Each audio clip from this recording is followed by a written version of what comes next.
저는 2014년도에 군포에 있는 한 교회에서 사역을 처음 시작했습니다.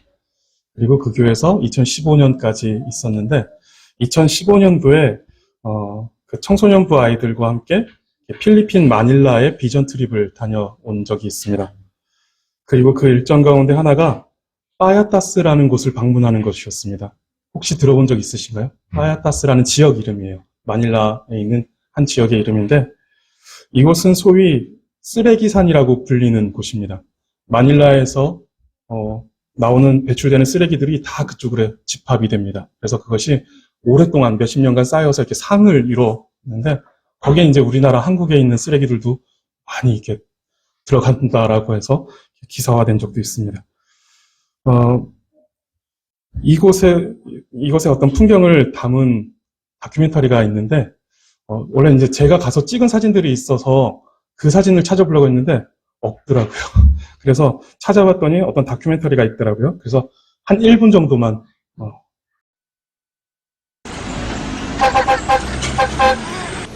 빠야타스는 상당히 지역이 넓어요. 주로 쓰레기 산에 올라가서 쓰레기를 주워서 팔아서 이제 생계를 유지해가는 사람들인데 Kasi po yung asawa po kasi scavenger yung trabaho. Minsan po nauuwi ko po yung mga pagkain sa 먹는 물, 또 빨래하는 물, 가축들이 대소변 내는 것들 다 함께 섞여 있기 때문에 Earnings is just so minimal, not enough food for everybody in the family, and so usually the children are the ones suffering from malnourishment and undernourishment.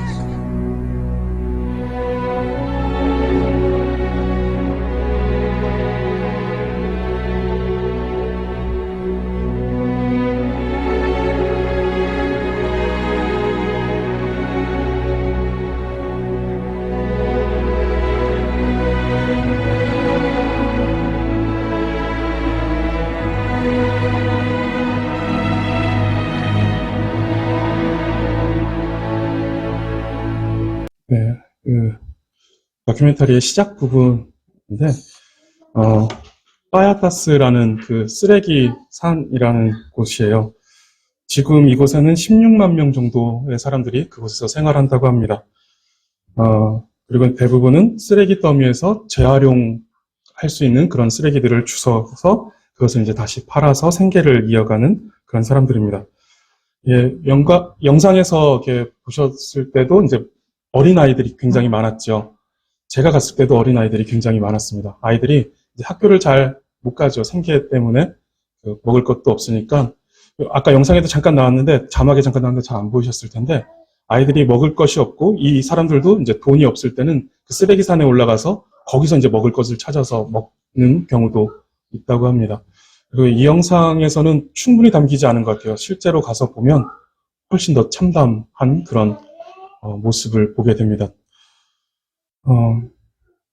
몇 년 전에는 이렇게 큰 태풍이 지나가면서 이제 이 쓰레기 더미가 산사태가 난 거죠. 그래서 이제 그 밑에서 살던 사람들이 그 쓰레기 더미에 깔려서 여러 사람들이 죽기도 하고, 근데 그 시신들을 제대로 수습하지 않는 그런 일들도 있었다고 합니다. 보면 쓰레기 같은 것들로 이제 판잣집을 만들어서 그 안에 들어가서 살아가고, 정말 아까도 보셨지만 아이들이 이제 쓰레기를 막 찾아요. 찾는 것들이 정말 그러고 있어요. 굉장히 많은 아이들이. 근데 이제 이런 선교팀들이 가면은 이제 빵도 주고, 뭐 머리도 감겨주고 하는 일들을 하는데, 그럼 아이들이 좋다고 막 이렇게 막 따라와요. 옛날에 우리나라 뭐 북치면은 아이들이 골목에 줄줄줄 따라오듯이 여기서도 그런 일들이 있었습니다. 저는 언제 기회가 되면 이곳도 한번 같이 가볼 수 있으면 가보는 것도, 이런 빈민가들을 가보는 것도 우리에게는 어떤 유익이 있을 것 같아요. 그래서 이제 우리들의 마음을 좀 낮추고 또 이들을 생각하는 그런 마음들을 더 키우는 그런 일들을 해보면 좋을 것 같습니다.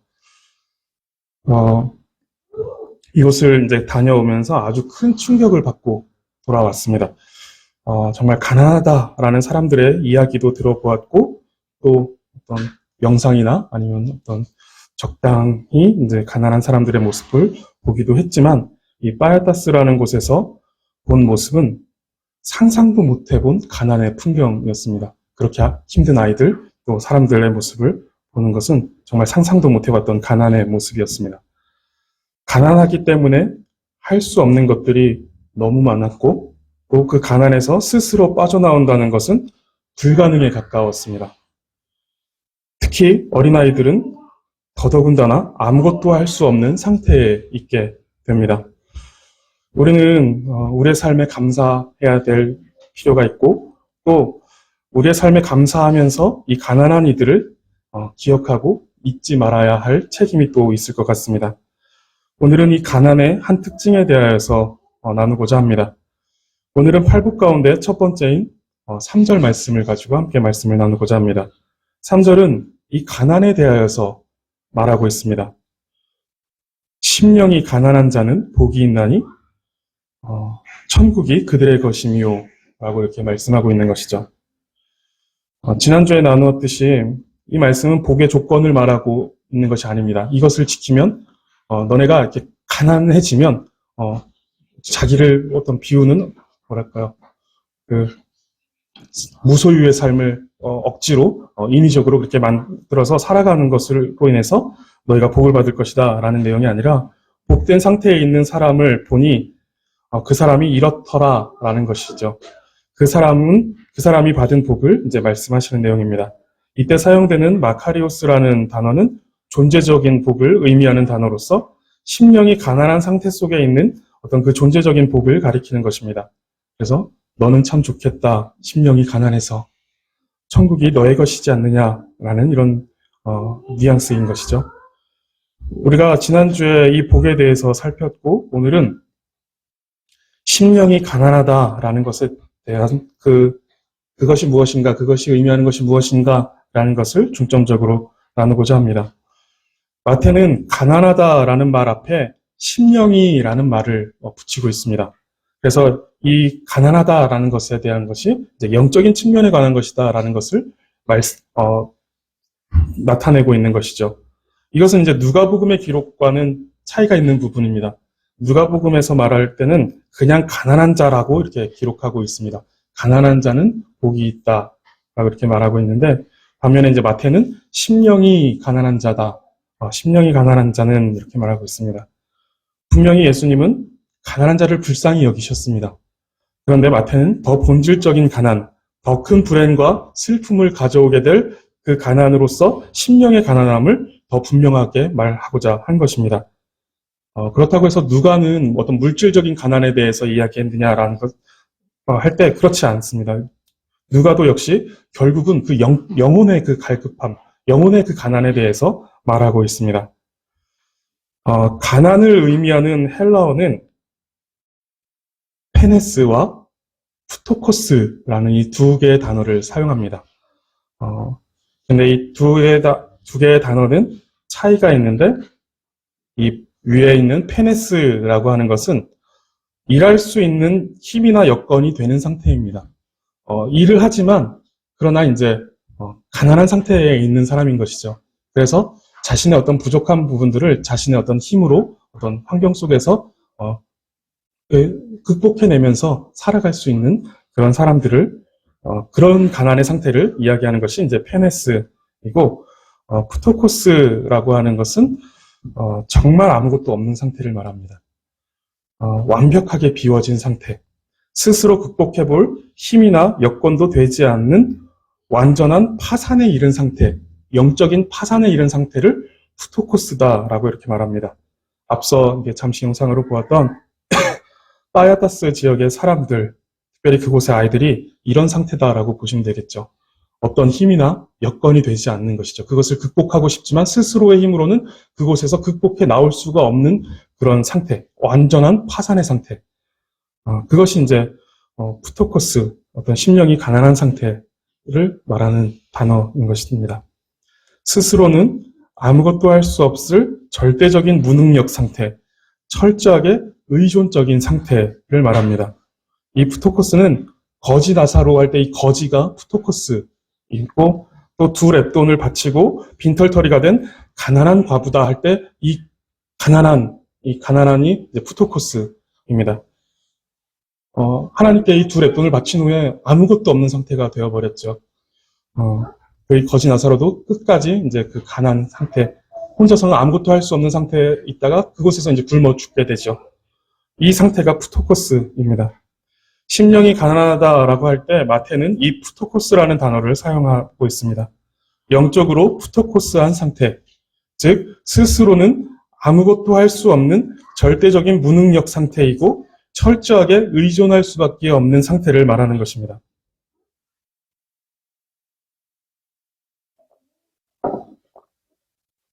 성도님들은 이런 상태에 놓여져 보신 적이 있으신가요? 이것은 단순히 물질적인 가난이 아니라고 말씀드렸습니다. 시편 86편 1절을 보면 다윗은 이런 고백을 합니다. 여호와여, 나는 가난하고 궁핍하오니 주의 귀를 기울여 내게 응답하소서. 다윗을 잘 아시죠? 다윗이 가난했나요? 다윗은 가난하지 않았죠. 적어도 물질적으로는 전혀 조금도 가난하지 않았습니다. 그런데 지금 하나님 앞에서 그 다윗은 지금 자신이 가난하고 궁핍합니다. 하나님 나를 돌아봐 주세요. 라고 지금 말하고 있는 것이죠. 지금 자신을 들여다봤을 때 자신이 얼마나 가난한지를 지금 인식하고 있는 것입니다. 다윗은 이스라엘의 태평천하를 이룬 부강한 나라의 왕이었습니다. 그런데 그가 하나님 앞에 나는 가난하고 궁핍하다라고 말하고 있습니다. 그것은 하나님이 없는 자신이 얼마나 가난한지, 하나님 없이는 자신이 살 수 없다라는 것을 느끼고 있는 것이고, 반드시 하나님께서 은혜를 베푸시고 자비를 베풀어 주셔야만 나는 비로소 살 수 있다라고 그렇게 알고 하나님께 매달리고 있는 것이죠. 모든 것을 가진 왕이었는데 태평천하를 이룬 그 당시에 다윗은 나가서 싸우기만 하면 싸우는 대로 여호와께서 이기게 하셨다라고 말씀하셨을 정도로 다윗은 그렇게 강하고 또 부유한 그런 나라의 왕이었음에도 불구하고 자신이 자신을 돌아봤을 때 자신은 하나님이 없이는 살 수 없고 하나님이 없으면 내가 가지고 있는 모든 것들이 나로 하여금 살 수 있도록 만들어주는 그 기반이 되어줄 수 없다라는 것을 지금 고백하면서 하나님께 매달리고 있는 것입니다.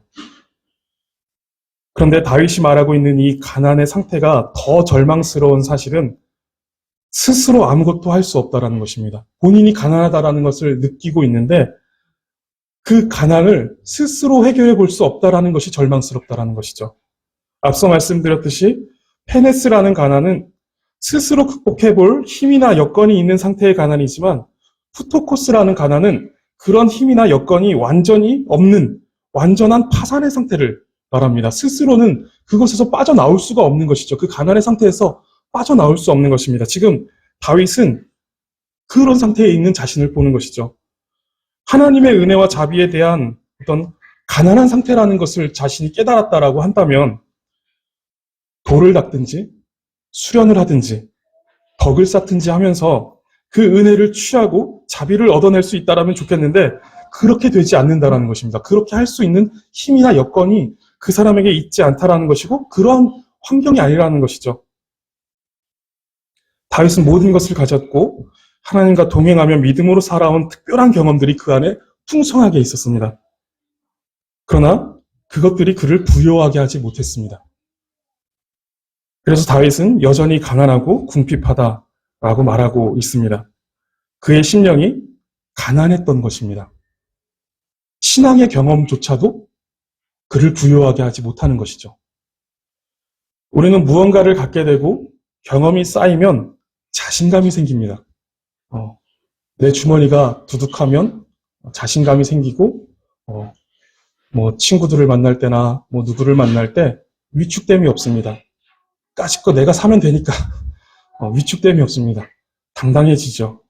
그리고 경험이 많아지면 나 이거 여러 번 해봤어. 나 이거 다 잘할 수 있어. 나한테 이게 문제가 되지 않아. 라고 하면서 당당해지고 자신감이 생깁니다. 그리고 스스로 무언가 할 수 있다고 생각하게 됩니다. 마음이 부요해지는 것이죠. 그런데 이러한 마음의 상태를 하나님은 즐거워하지 않으십니다. 이런 상태를 하나님이 좋아하지 않는다라는 것이죠. 씩씩하고 당당한 그런 삶을 대하는 그 태도를 하나님께서 그저 기뻐하시지 않는다라는 것입니다. 이것은 어떤 의미에서 하나님을 의지하지 않는 마음의 상태이고 자신을 의지하려는 자신의 힘으로 무언가 이루고 자신의 힘으로 자신의 삶을 이끌어가 보려는 그런 마음의 상태입니다. 즉 이것은 하나님을 필요로 하지 않는 상태인 것이죠.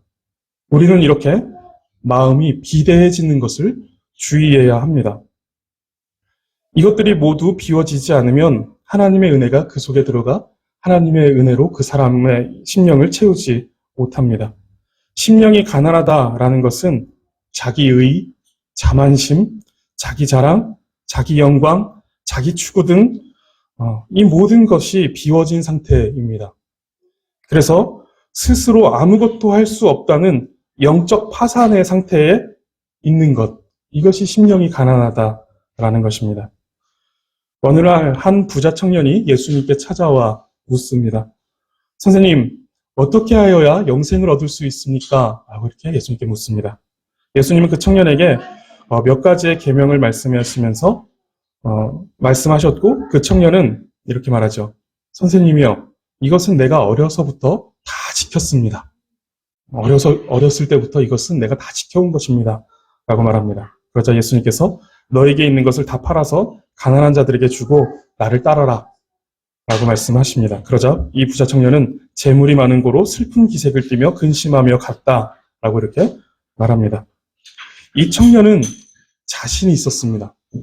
어려서부터 철저하게 신앙교육을 받았고 또 그것을 잘 지켰습니다. 우리가 신앙교육하는 건 정말 중요합니다. 이 하나님의 말씀과 그 교리를 가르쳐서 그 안에 그것이 이렇게 바르게 자리 잡히는 것, 이것은 너무 중요한데 그것만 돼서는 안 되는 것이죠. 이것은 사람이 할 수 있는 부분인데 사람으로서 할 수 없는 부분이 있는 것이죠. 그 영혼 안에 심령의 가난한 상태를 주는 것이죠. 내가 다 지켰습니다 라고 말하는 것으로 영생을 얻을 수 없다라는 것입니다. 나 이거 다 지켰어요. 그런 자신감으로, 당당함으로, 씩씩함으로 영생을 얻을 수 있는 자리로 나아갈 수 없다는 것이죠. 그리고 이 청년은 부자였습니다. 당시에 이 부자는 당시 사람들의 사고 속에서 부자는 하나님께서 주신다라는 생각이 있었습니다. 그리고 가난은 그 복을 받지 못한 것이다 라는 생각을 했습니다. 그러니 이 청년을 볼 때 얼마나 신앙적으로 반듯한 조건들이 잘 갖추어진 사람이었는지 모릅니다. 하나님께 복을 받아서 부자였고 또 어려서부터 그 신앙이 잘 바르게 교육받은 상태였고 그래서 이 하나님의 율법을 잘 지켜왔다라고 당당히 말할 수 있는 상태. 그런데 이 청년에게서 심령의 가난함을 찾아볼 수 없었습니다. 그는 당당하고 씩씩했습니다. 그런데 이것은 하나님께서 기뻐하시는 모습은 아니었던 것이죠. 영생은 내가 다 행했다고 당당하게 말할 수 있는 사람이 얻을 수 있는 것이 아닙니다. 내가 이것도 했고 내가 이것도 했고 내가 이렇게 하나님의 나라를 위해서 하나님의 교회를 위해서 내 신앙의 어떤 경건함을 위해서 난 이렇게까지 했다라고 당당히 말하는 것으로 영생에 이를 수 없다라는 것입니다. 영생은 오히려 하나님의 말씀을 스스로 지킬 수 없고 하나님 앞에 내어놓을 어떤 신앙의 조건들이 전혀 없어서 저를 불쌍히 여기소서 저는 죄인일 뿐입니다 라고 주님 앞에 바짝 엎드리는 사람, 이 사람이 영생을 얻습니다. 그렇게 그리스도의 십자가를 바라보고 그 그리스도의 십자가를 굳게 붙들고 그 십자가의 은혜가 아니고서는 그리스도께서 베풀어 주시는 그 은혜가 아니고서는 나는 그저 죄인일 뿐이고 나는 아무것도 아닌 자입니다. 나는 아무것도 할 수 없는 사람입니다. 나는 이 가난의 상태에서 조금 더 벗어날 수 없는 그런 사람입니다. 이런 사람이 영생을 얻고 천국은 그러한 자의 것이다 라는 것이죠. 마가복음 7장에 보면 수로보니게 여인이 나옵니다. 이방 여인이었습니다. 그에게는 귀신 들린 어린 딸이 있었습니다. 그 여인은 자신의 딸에게서 귀신을 쫓아달라고 예수님께 찾아옵니다. 그런데 예수님은 굉장히 매몰차게 말씀하시죠. 자녀의 떡을 취하여 개들에게 던짐이 마땅하지 않다라고 말씀하시면서 마치 이 여인을 거절하고 거부하고 보내버리시려는 것처럼 보입니다. 그러나 그 여인은 예수님께 이렇게 말하죠. 주여 올소이다마는 상 아래 개들도 아이들이 먹던 부스러기를 먹나이다. 라고 말합니다. 자신을 개로 취급하시는 그 예수님의 말씀을 인정하는 듯이 맞습니다. 저는 개와 같은 사람입니다. 그렇게 하찮고 별 볼 일 없고 형편없는 사람입니다. 그런데 그러한 개들도 주인의 상에서 떨어지는 그 부스러기를 먹습니다. 라고 지금 말합니다. 자신에 대하여서 한없이 낮추는데 개와 같은 처지까지 자신을 낮춥니다. 왜 그랬을까요? 왜 그렇게 비참한 상태까지 자신을 낮추었을까요? 그의 심령이 그만큼 가난했던 것입니다. 너무 절박했고 그렇게 해서라도 떨어지는 부스러기와 같은 은혜를 먹더라도 받더라도 자기는 개와 같은 상태가 되어서 그 부스러기 같은 은혜라도 나는 먹어야 살 수 있다라는 그런 상태에 있었던 것이죠. 자신은 그만큼 가난하다라고 이렇게 말하는 것입니다. 성도님들은 이만큼 은혜에 갈급하십니까? 정말 내가 정말 하찮은 개와 같은 존재가 돼서라도 그 은혜를 얻을 수만 있다라면, 부스러기와 같은 은혜라도 얻을 수 있다라면 그만큼 낮아져서 하나님 앞에 나아가서 그 발 아래 엎드릴 수 있는 그러한 갈급함, 그러한 가난한 상태에 계십니까? 혹시 조금 자존심이 상하는 일이 있으면 내가 이렇게까지 하면서 교회를 다녀야 하나라는 생각을 하지는 않으십니까? 아니면 내가 누군데 나를 이렇게 대우하나라고 생각해 보신 적은 없으십니까? 사실 사람들이 모여있는 곳에서는 이런 생각들이 알게 모르게 우리 속에 파고듭니다. 교회는 사실 더더욱 그렇습니다. 사회적 지위도 여기서 누려야 되겠고 교회 안에서의 있는 어떤 권위와 지위도 나는 누려야겠다라는 생각이 드는 것이죠. 이 두 가지를 모두 다 만족시키기 위해서 교회에서는 더더욱 그런 일들이 벌어집니다. 우리의 심령이 자만심과 자기의로 너무 비대해져 있는 것이죠. 그런데 하나님의 거룩하심 앞에, 그 하나님, 영광스러운 하나님의 그 거룩하심 앞에 서본 죄인이라면 자신이 얼마나 초라하고 더러운 죄인인지를 깨닫게 됩니다. 그리고 자신의 심령이 얼마나 가난한지를 깨닫게 됩니다. 거룩하신 하나님 앞에 섰을 때 내 속에 가득한 그 어둠이 보일 것이고, 그리고 아무것도 할 수 없는 그 가난한 상태가 그대로 하나님 앞에서 적나라하게 드러나게 되는 것이죠. 하나님의 그 영광의 빛 앞에 섰을 때, 그리고 하나님의 그 거룩하심 앞에 서본 사람이라면 누구나 다 이것을 경험해 봤을 것입니다. 그런 사람은 자기를 한없이 낮춰서라도 하나님의 은혜를 구할 수 있는 것입니다.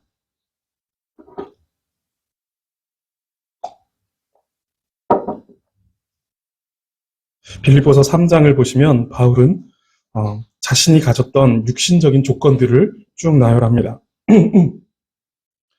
만일 누구든지 다른 이가 육체를 신뢰할 것이 있는 줄로 생각하면 나는 더욱 그러하리니 나는 8일 만에 할례를 받고 이스라엘 족속이요 베냐민 지파요 히브리인 중에 히브리인이요 율법으로는 바리새인이요 열심으로는 교회를 받게 하고 율법의 의로는 흠이 없는 자다.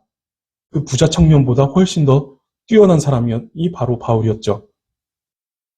그런데 바울은 이 모든 것을 해로 여길 뿐 아니라 배설물로 여긴다라고 말합니다. 왜 그럴까요? 자신이 가지고 있었던 육신적인 조건들, 풍요로운 것들은 하나님 앞에 나아갈 때, 정말 하나님 앞에 나아갈 때 보니까 자신이 가지고 있었던 조건들이 정말 해로운 것들이 되어버렸다는 것이죠. 내가 하나님 앞에 나아갈 때, 나 이런 거 가지고 있다라는 그 자신감이, 그 당당함이 하나님 앞에 나아갈 때 해로운 것이 되어졌다라는 것이에요. 그리고 정말 아무 쓰잘데기 없는 배설물과 같은 것으로 느껴지게 된다라는 것이죠. 이것이 그냥 내 느낌이 이렇다가 아니라 정말 실제로 하나님 앞에 나가다 보니까 이건 해로운 것이고 이것은 배설물과 같이 아무런 쓸모가 없는 것이다 라는 것을 생각했다라는 것입니다. 그래서 9절에서 이것을 말하는데 내가 가진 의는 율법에서 난 것이 아니요 오직 그리스도를 믿음으로 말미암은 것이니 곧 믿음으로 하나님께로부터 난 의라. 자신이 하나님 앞에 설 수 있는 것은 자신이 가지고 있었던 그런 뛰어난 것들, 훌륭했던 것, 자신의 어떤 열심, 뭐 이런 것들이 아니라 오직 그리스도로 말미암은 것이다라고 말합니다. 곧 믿음으로 하나님으로부터 난 의, 이것만이 하나님 앞에 설 수 있고 하나님 앞에 의미가 있다라는 것이죠. 그렇기 때문에 자신이 가졌던 모든 것들은 해로 여기고 배설물과 같이 여긴 것입니다. 자신의 주머니 속에 가득히 채워 넣었던 것들이 쓸모없는 것이며 이것들이 하나님 앞에 갔을 때 아무것도 아닌 것으로 간주된다라는 것을 깨달은 것이죠. 하나님의 심판대 앞에 갔을 때 하나님 앞에서 이제 주머니에 있는 것들을 하나하나 꺼내놓는데 그게 뭐냐? 그걸 뭐 어떻게 하겠다라는 거냐? 라고 하는 아무 쓸모없는, 의미 없는 것으로 하나님 앞에 간주되는 것들이라는 것이죠. 하나님 앞에서 의미가 있는 것은 여기 바울이 지금 고백하고 있는 것처럼 믿음으로 하나님께로부터 난 의, 오직 그리스도를 믿음으로 말미암은 그것만이 하나님 앞에서 의미 있고 가치 있는 것들로 하나님이 보아주신다라는 것이죠. 그리고 자신이 가지고 있는 모든 것은 아무것도 아니다라는 것을 깨달으며 심령이 가난해지는 것입니다. 로이드 존스 목사님은 심령이 가난하다라는 것을 이렇게 정리합니다. 이것은 자만심이 없으며 자신과 자기 의존이 완전히 없음을 의미합니다. 이것은 우리가 하나님 앞에서 아무것도 아닌 존재라는 의식을 의미합니다. 우리 스스로 할 수 있는 것은 하나도 없습니다. 가난하다는 것은 우리가 하나님과 마주 대할 때에 느끼는 우리의 철저한 무능에 대한 엄청난 인식입니다. 라고 말합니다. 성도님들은 이 엄청난 인식을 가지고 계신가요? 하나님 앞에 스스로 할 수 있는 것이 아무것도 없고 하나님을 마주할 때 그 하나님 앞에서 내가 철저히 무능하다라는 것을 깨닫는, 이런 심령이 가난하다라는 것을 깨닫는 이 엄청난 인식이 성도님들께는 있으신가요? 빠야타스 그곳에 얘기해서 미안하지만 그러한 상태 속에 우리가 있다라는, 우리 영혼이 그러한 상태 속에서 전혀 빠져나올 수 없는, 우리 스스로는 그것을 헤쳐나올 수 없는 무능한 사람이다라는 것, 우리가 그것보다 더 더럽고 그것보다 더 열악한 그런 속에서 우리의 영혼이 그런 상태 속에 있다라는 것을 우리는 깨달아야 합니다. 심령의 가난함은 하나님 앞에 살아가는 모든 사람의 마음의 상태여야 합니다. 오래전에 한번 느끼고 가끔씩 추억해보는 그런 낡은 앨범 속에 갇혀진 마음이 되어서는 안 된다는 것이죠. 우리는 아마 다 하나님을 처음, 하나님과의 첫사랑 속에서, 아니면 하나님의 존엄 앞에 섰을 때 그 느낌을 다 경험해 보신 적이 있을 겁니다. 그때 이제 우리가 한없이 하나님 앞에 할 수 없고 하나님 죄인입니다. 저를 용서해 주세요라고 말할 수밖에 없는 그 상태를 다 경험해 보셨을 것입니다. 그런데 이것이 그냥 가끔 나 예전에 이랬었지, 예전에 이런 경험 해봤지, 내가 예전에 하나님 앞에 섰을 때 그런 느낌이 있었지 라는 것으로 끝나서는 안 되고, 이것은 날마다 하나님 앞에 살아가는 우리가 날마다 경험해야 되는 것입니다. 우리는 날마다 그 하나님의 영광과 하나님의 그 존엄 앞에, 그 거룩하심 앞에 날마다 서야 하는 것이죠. 설 때마다 느끼는 것이 이 영혼의 가난함이어야 한다는 것입니다. 저는 목사로서 아주 훌륭하게 목회하시는 목사님 앞에 서게 되면 저의 부족함과 연약함을 보면서 아주 겸손해집니다. 내 수고는 저분의 수고에 비하면 수고한 것도 아니구나. 내가 가지고 있는 건 저분에게 비하면 정말 아무것도 아니구나 라는 이런 생각을 하게 되는 것이죠. 마음이 겸손해지는 것이고 가난해지는 것입니다. 일개 사람 앞에서도, 그 사람 앞에 서게 돼도 마음이 그렇게 가난해지는데, 우리가 하나님의 영광 앞에 서게 된다면 우리의 마음이 어떻게 가난해지지 않을 수가 있을까요? 우리의 심령이 가난해지지 않는다라는 것은 우리가 날마다 하나님의 영광 앞에 서지 않고 있다라는 것입니다. 하나님의 영광 앞에 날마다 서는 사람은 그 심령이 가난해질 수밖에 없고 또 그런 사람에게서는 두 가지의 특징이 나타나는데 하나는 자기를 의존하지 않는다는 것입니다. 자기에게선 의존할 것이 아무것도 없다라는 것을 아는 것이죠. 그리고 두 번째는 하나님을 절대적으로 의존하는 것입니다.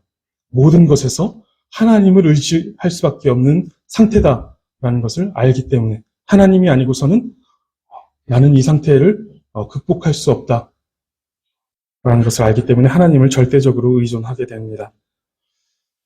자기에게서 어떤 가능성을 발견하지 못하는 것입니다. 자신이 얼마나 철저한 가난에 빠져 있는지 아는 것입니다. 철저히 무능력한 파산 상태에 있음을 아는 것이죠. 작년 6월 1일에 저희 아내가 이제 유산을 했습니다. 셋째가 생겼다는 말을 듣고 물론 염려가 있었습니다. 우리 집은 지금 방이 3개밖에 없는데 라는 것부터 염려가 생기기도 했지만 너무 기뻤던 일이었습니다. 그래서 태 속에 있는 아이에게 바로 우리 첫째는 부름이었고, 둘째는 발음이었고, 셋째는 그러면 뭐라고 할까? 름으로 맞췄으면 좋겠는데 라고 하면서 따름이라고 하자. 예수님을 따름이 즐거운 일 아닌가 이런 생각을 하면서 따름이라고 하자. 라고 하면서 태명도 지어주면서 어떤 그 아이의 그 생명이 우리 가정에 어떤 의미가 있게 다가왔습니다. 그리고 얼마 뒤에 병원에 갔는데 조심해야겠다라는 이야기를 들었습니다. 그리고 다음날 유산을 하게 됐습니다. 유산하기 전에 위험하다라는 이야기를 듣고는 혼자서 교회에 와서 저 뒤에 자리에 혼자서 앉아서 기도를 했습니다. 근데 그때 그 가난함을 느꼈던 것 같아요. 철저하게 가난하다. 철저하게 무능력하다. 무언가 해주고 싶었습니다. 어떻게 해서든 이 아이가 살 수 있고 또 건강하게 태어나게 해주고 싶었는데 정말 할 수 있는 게 없었습니다. 아무것도 없었습니다. 그게 정말 괴롭고 비참하게까지 느껴졌던 것 같습니다. 아무것도 할 수 없으니까. 근데 우리 인생에 우리가 우리 뜻대로 할 수 없는 것이 얼마나 많은지 모릅니다. 우리가 우리를 의존해서는 아무것도 할 수 없습니다. 아주 결정적인 그런 우리의 영혼의 생명, 영생에 관하여서는 더더욱 우리는 아무것도 할 수 없습니다. 그래서 우리는 인생의 큰일 앞에서 우리는 오기를 부릴 것이 아니라 심령이 가난해져야 합니다. 내가 이런 존재구나라는 것을 깨닫고 하나님 앞에서 우리가 가난해져야 하는 것이죠. 이것은 의미 없는 무력감이 아닙니다. 패배자들이나 갖는 그런 좌절감이 아닙니다. 이것은 더 크신 하나님께 의존하는 신앙입니다. 믿음인 것이죠. 오기로 이를 갈고 반드시 이루겠다라는 투지를 발휘하는 것이 강한 것이 아니라 심령이 가난해져서 하나님을 의지하는 것이 강한 것입니다. 내가 오기를 부린다고 천국의 문고리라도 잡을 수 있을까요? 이를 갈고 투지를 발휘한다고 천국의 그 문 앞에서 그 문틈으로 그 안에 풍경을 볼 수나 있을까요? 거기서 흘러나오는 바람의 냄새는 맡을 수 있을까요? 우리가 오기를 부리고 투지를 발휘하고 이를 갈면서 반드시 이루겠다라고 어떤 의지를 다진다고 해서 우리는 천국의 그 어떤 사소한 것도 맛보지 못할 것입니다. 아마 상상도 못할 것입니다. 하나님의 나라가 어떠할 것이다 라는 상상조차도 못할 것입니다. 우리의 오기로, 우리의 의지로, 우리의 투지로는 아무것도 경험할 수 없을 것입니다. 그런데 심령이 가난하여 하나님께 철저히 의존하는 사람에게 예수님은 천국이 너희의 것이다 라고 이렇게 말씀하십니다. 이때 그들의 것이요 라고 하는 이 동사는 그 시제가 현재형입니다. 아직 임하지 않은 나중에 먼 미래에 내가 죽어서나 예수님께서 종말의 때에 오셔서 내가 누리게 되는 그 하나님의 나라가 아니라 이미 도래한 하나님의 나라를 이야기합니다. 현재 하나님의 나라를 살아간다는 것이죠. 심령이 가난한 사람은 이미 하나님의 나라를 소유하고 경험하며 살아간다는 것입니다. 심령이 가난한 사람은 그 누군가는 상상도 못할 그 영광스러운 나라를 이미 경험하며 살아갑니다. 하나님의 인도하심을 경험하고 하나님의 보호하심을 경험하고 하나님의 도우심을 경험합니다. 이것이 아무것도 아닌 것처럼 느껴질 수도 있지만 심령이 가난한 사람에게 이것은 어마어마한 것입니다. 하나님이 나를 인도하신다? 하나님이 나를 보호하신다? 하나님이 나를 도우신다? 그리고 그 하나님이 결코 놓지 않으시는 끈질긴 사랑으로 나를 붙들고 계신다? 심령이 가난한 사람에겐 어마어마한 복입니다. 하나님의 나라를 경험하고 있는 것이죠.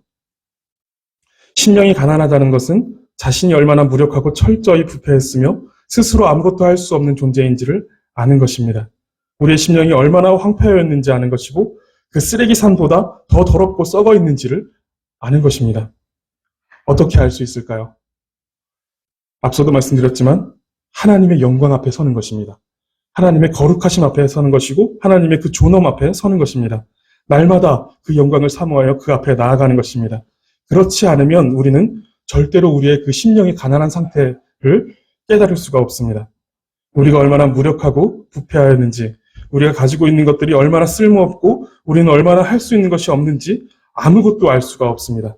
그저 자기 의와 자만심과 자기 영광과 자기 가치와 자기 추구 속에서 그 심령이 비대해지고 그 비대해진 심령 속에는 하나님의 은혜와 자비가 들어갈 곳이 없고 하나님의 나라는 그와는 상관없는 나라가 되어버립니다. 그러나 날마다 은혜의 수단으로 정하신 그 하나님의 말씀과 그 기도 그리고 예배 자리에 나와서 하나님의 영광으로 자신의 그 가난한 심령을 채우는 사람은 하나님의 나라를 살아갑니다. 심령이 가난한 사람은 복이 있습니다. 하나님께서 우리의 심령을 가난하게 해주시기를 바랍니다. 우리의 그 비대해진 우리의 자만심, 자기의, 자기 가치, 자기 추구 이런 것들로 가득 채워져 버린 이 심령의 이 비대함을 하나님께서 모두 다 무너뜨려 주시고 망가뜨려 주시고 그것을 모두 다 비워 주시고 우리의 심령이 얼마나 가난한지 그것들이 다 얼마나 쓸모없고 허무한 것인지 그것이 얼마나 무력한 것인지 우리가 가지고 있는 힘이 얼마나 무능력한지 이것들을 하나님께서 깨닫게 해주시길 바랍니다. 날마다 우리의 영혼을 하나님의 영광 앞에 세워주시기를 바랍니다. 이것을 간구하시며 가난한 심령으로 천국을 살아가시는 성도님들이 되시기를 간절히 바라겠습니다. 기도하겠습니다. 하나님, 우리의 비대해진 심령을 불쌍히 여겨주시고 우리의 영혼을 이끌어 날마다 거룩하신 하나님의 영광 앞에 서게 하여 주시옵소서. 우리가 우리의 영혼과 영원한 삶에 있어서 얼마나 무력하고 얼마나 할 수 있는 것이 없는지 깨닫고 심령이 가난해지게 하여 주옵소서. 오직 하나님을 의지하고 예수님의 십자가와 공로를 의지해야만 하는 절대 의존적인 존재임을 깨닫게 하여 주시옵소서. 우리에게 가난한 심령을 주시고 그렇게 천국을 살아가는 우리 소리교회 모든 성도님들이 다 되게 하여 주시옵소서. 감사드리며 예수님의 이름으로 기도드립니다. 아멘.